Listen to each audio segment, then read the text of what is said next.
munaasabad lagu xusayay sanad guuradii labaad ee ka soo wareegatay afgambigii fashilmay ee lala damacsanaa dalka Turkiga ayaa waxaa maanta lagu qabtay xarunta safaaradda Turkigu ay ku leeyihiin magaalada Muqdisho iyadoo ay ka qayb galeen mas'uuliyiinta safaaradda iyo mas'uuliyiin ka tirsan dawladda federaalka ee Soomaaliya.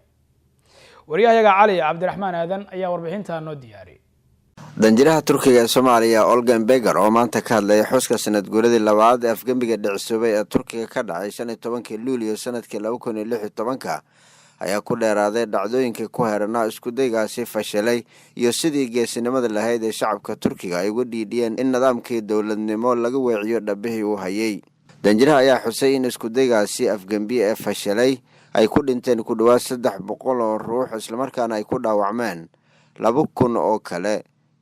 waxaana afgambigaasi uu sheegay inay gadaal ka taagnaayeen xulafada wadaadka dibadjooga ee Fatxullah Gulen.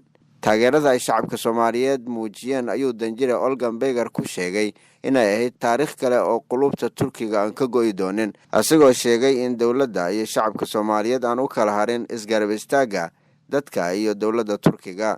danjire Olgan Beger safiirka Turkiga u fadhiya Soomaaliya ayaa sidoo kale sheegay in walaaltinimadaas xooggan ee Soomaaliya iyo Turkiga ka dhaxaysa ay weligeed sii jiri doonto.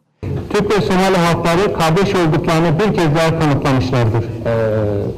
Shacabka Soomaaliyeed waxay mar kale cadeeyeen in ay shacabka iyo dawladda Turkiga ay saaxiib dhow leeyihiin.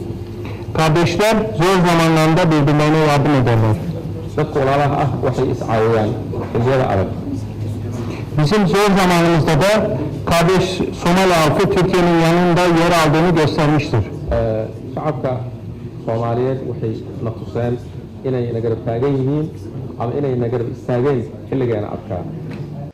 wasiirka wasaaradda warfaafinta mudane Daahir Maxamuud Geele oo ka mid ahaa mas'uuliyiintii munaasabadda lagu casuumay ayaa sheegay in isku daygaasi afgambi fashilay Turkiga ka dhacay uu yahay barmadow oo ku dhigan taariikhda casriga ee Turkiga. mudane Daahir Maxamuud Geele wasiirka warfaafinta ayaa sidoo kale sheegay in abaal weyn ay u hayaan Turkiga dadka Soomaaliyeed isla markaana shacabka Turkiga ugu hambaliyaynayo sida ay uga hortageen kuwa doonayay in xukunka waddanka ay xoog ku qaataan.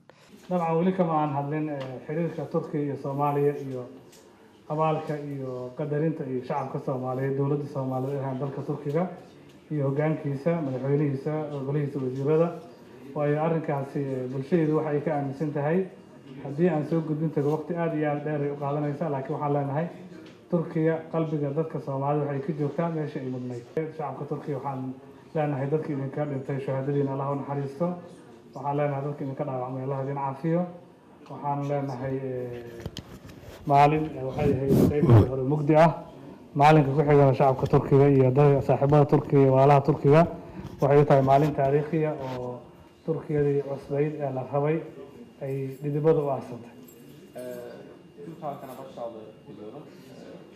munaasabadda lagu qabtay safaaradda casriga ee Turkiga Muqdisho uu ku leeyahay ayaa waxaa ka qayb galay xildhibaano ka tirsan labada gol ee baarlamaanka, danjiraha dawladda Qatar ee Soomaaliya iyo mas'uuliyiin kale oo dalalka Turkiga Soomaaliya ka kala tirsan. Cali Cabdiraxmaan Aadan, warbaahinta qaranka, Muqdisho.